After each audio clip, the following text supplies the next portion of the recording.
दोस्तों स्वागत है आपका एक बार फिर से हमारे यूट्यूब चैनल एजुकेशन मीट में। दोस्तों कल हमने बात की थी कि एक साझेदारी फर्म के विघटन का क्या मतलब होता है, एक साझेदारी फर्म के विघटन और साझेदारी के विघटन में क्या अंतर है, और दोस्तों एक फर्म का विघटन किन किन कारणों से हो सकता है। दोस्तों ये हमने बात की थी कल। दोस्तों आज हम बात करने वाले हैं कि जब फर्म का विघटन होता है तो खातों का निपटारा कैसे किया जाता है। मतलब दोस्तों किस प्रकार से जो संपत्तियां हैं उनका उपयोग किया जाता है, यदि कोई हानियां हैं तो उनको किस प्रकार से ट्रीट किया जाता है। मतलब दोस्तों किस प्रकार से हमारे असेट्स और लाइबिलिटीज़ का ट्रीटमेंट किया जाता है। दोस्तों जब आप एक बिज़नेस करोगे तो एक बात बताओ, आप यदि उस बिज़नेस को एंड कर रहे हो तो क्या करोगे आप। दोस्तों आप क्या करोगे, सबसे पहले जो भी आपके असेट्स हैं उनको सेल करोगे, अब उनके सेल से जो पैसा आएगा फिर आप क्या करोगे दोस्तों, जो भी आपके लोन्स हैं वो आप चुकाओगे। भाई आपके पास जब पैसा आएगा तो ही तो आप अपने लोन चुकाओगे ना। और दोस्तों उसके बाद जो बच जाएगा तो आप, जैसे ये आप पार्टनरशिप फर्म चला रहे हो तो दोस्तों जो बचेगा तो आप बाकी अपने प्रॉफिट शेयरिंग रेशो में बांट लोगे। दोस्तों यही कार्य होगा। तो दोस्तों इसी कार्य के लिए एक साझेदारी अधिनियम की धारा 48 काम करती है। और दोस्तों एक फर्म के विघटन के समय हमें उसकी पालना करनी पड़ती है कि आप असेट्स की सेल वगैरह कर रहे हो या कुछ भी कर रहे हो, आपके लोन्स चुका रहे हो तो दोस्तों आपको इस तरह से चुकाना है। मतलब दोस्तों कुल मिलाकर खातों का निपटारा किस प्रकार करना है यह हमें साझेदारी अधिनियम की धारा 48 बताती है।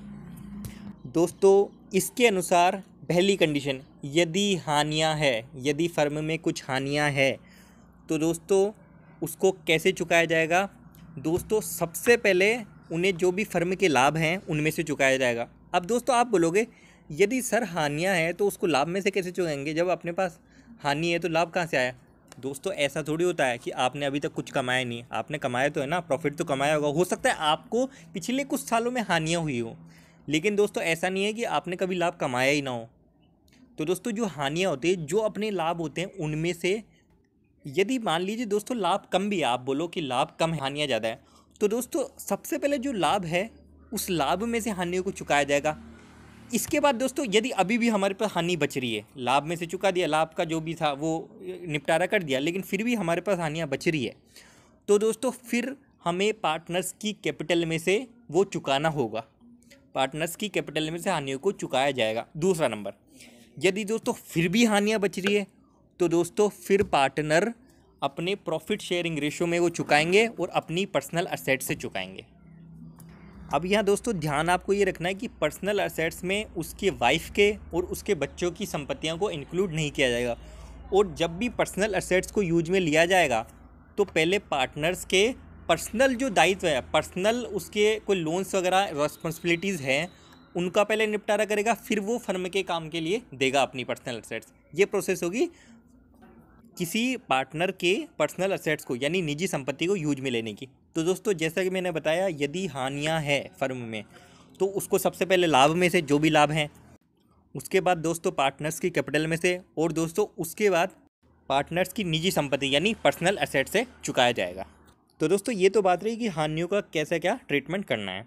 अब दोस्तों यह धारा मतलब धारा 48 साझेदारी अधिनियम की संपत्तियों के उपयोग के बारे में भी हमें कुछ दिशा निर्देश देती है या कुछ बताती है कि संपत्तियों का उपयोग कैसे किया जाए, जो भी आपकी असेट्स हैं उनका यूज़ कैसे किया जाए। तो दोस्तों जो भी फर्म की असेट्स होंगी उनमें से सबसे पहले फर्म के लोन्स, मतलब क्रेडिटर्स हुए, ओवरड्राफ्ट हुए, कोई लोन्स हुए, बिल्स रिसीवेबल हुए, जो भी फर्म के लोन्स है सबसे पहले असेट्स में से उनको चुकाया जाएगा। इसके बाद भी दोस्तों यदि उन संपत्तियों को कुछ पैसा बचता है तो दोस्तों यदि फर्म ने पार्टनर से लोन ले रखा है, पार्टनर ने फर्म में लोन के तहत कुछ राशि दे रखी है, तो दोस्तों उस पार्टनर्स का लोन चुकाया जाएगा। उसके बाद पहले फर्म का लोन, फिर पार्टनर का लोन। इसके बाद दोस्तों यदि राशि बचती है, अभी भी संपत्ति की राशि कुछ बच रही है हमारे पास, तो उनके कैपिटल अकाउंट का जो बैलेंस होता है ना, मतलब कैपिटल अकाउंट का जो भी बैलेंस उनके प्रति हमें ड्यू है और उन पार्टनर्स को चुकाना है, उसको एडजस्ट करने में इसका यूज़ लिया जाएगा।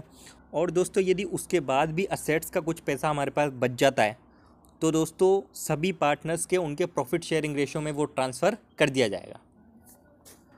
तो दोस्तों फर्म के असेट्स को कैसे यूज़ लेना, सबसे पहले हम फर्म के लोन्स चुकाएंगे, उसके बाद दोस्तों पार्टनर्स से यदि लोन ले रखा है तो वो चुकाएंगे, इसके बाद जो भी उनके कैपिटल अकाउंट का बैलेंस ड्यू है वो हम पे करेंगे, और इसके बाद भी यदि कुछ बचता है तो सभी पार्टनर्स के प्रॉफिट शेयरिंग रेशो में हम वो ट्रांसफ़र कर देंगे।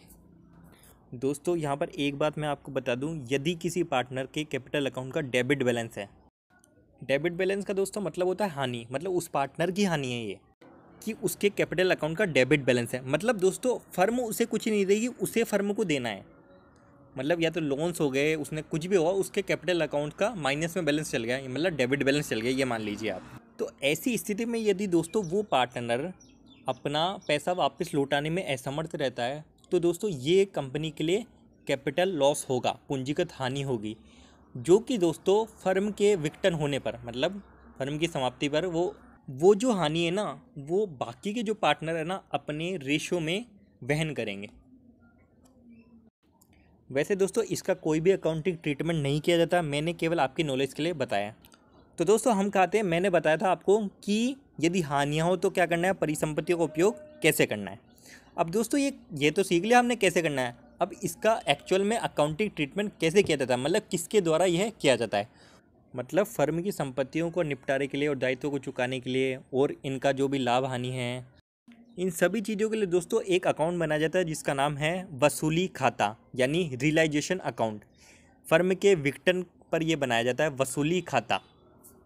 इस अकाउंट के द्वारा दोस्तों जो भी हमें असेट से वसूल हुआ है और हमने जो दायित्व को निपटारा किया है, इसके बाद दोस्तों जो भी प्रॉफिट या लॉस हुआ है, हम उसे दोस्तों पार्टनर्स के कैपिटल अकाउंट में उनके प्रॉफिट शेयरिंग रेशो में ट्रांसफ़र कर देंगे। तो दोस्तों रियलाइजेशन अकाउंट में दो साइड होंगे, डेबिट और क्रेडिट।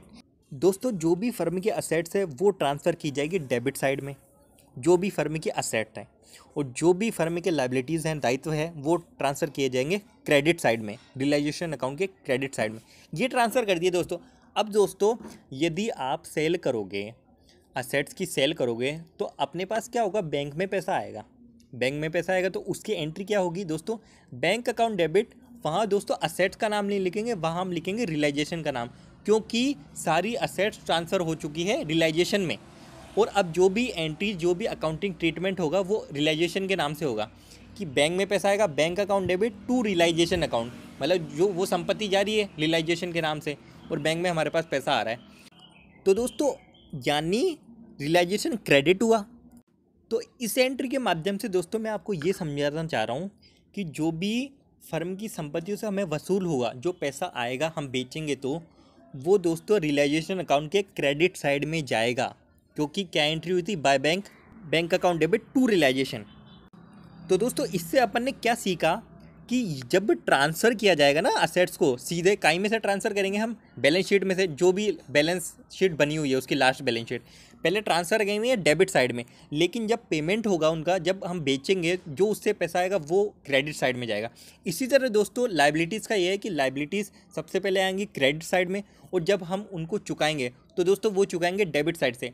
यदि दोस्तों आप कोई पैसा चुकाओगे तो आपके बैंक से पैसा जाएगा, तो उसकी एंट्री आप क्या करोगे, realisation account debit to bank, क्योंकि अब सारे काम रियलाइजेशन अकाउंट से होंगे, तो realisation account debit to bank. अब यहाँ पर रियलाइजेशन डेबिट हुआ और टू बैंक क्रेडिट हुआ। तो दोस्तों ये जो पेमेंट किए जाएंगे वो डेबिट साइड में हम लिखेंगे रियलाइजेशन अकाउंट के। मतलब दोस्तों केवल रिवर्स करना है, आपको ट्रांसफ़र करना है डेबिट साइड में और पेमेंट करना है क्रेडिट साइड में असेट्स का, जबकि ट्रांसफ़र करना है लाइबिलिटीज़ का क्रेडिट साइड में और पेमेंट करना है कहाँ पर, डेबिट साइड में। इसके बाद दोस्तों हम बैलेंस करेंगे पूरे अकाउंट का, और जो भी बैलेंस बचेगा, चाहे वो प्रॉफिट हो दोस्तों या फिर लॉस हो, वो बैलेंस दोस्तों हम पार्टनर्स के कैपिटल अकाउंट में उनके प्रॉफिट शेयरिंग रेशो में ट्रांसफ़र कर देंगे। तो इस प्रकार दोस्तों रियलाइजेशन अकाउंट कंप्लीट हो जाएगा। तो दोस्तों आज हमने जाना कि खातों का निपटारा कैसे करना है और रियलाइजेशन अकाउंट कैसे बनाया जाना है। कल से दोस्तों हम इसकी जनरल एंट्रीज करेंगे और प्रैक्टिकल क्वेश्चन भी सॉल्व करेंगे, ताकि आपको और बेहतर ढंग से ये समझ में आ जाए। तो आज के वीडियो में दोस्तों बस इतना ही। वीडियो यदि पसंद आए तो वीडियो को लाइक करें, चैनल को सब्सक्राइब करें और शेयर भी करें। धन्यवाद।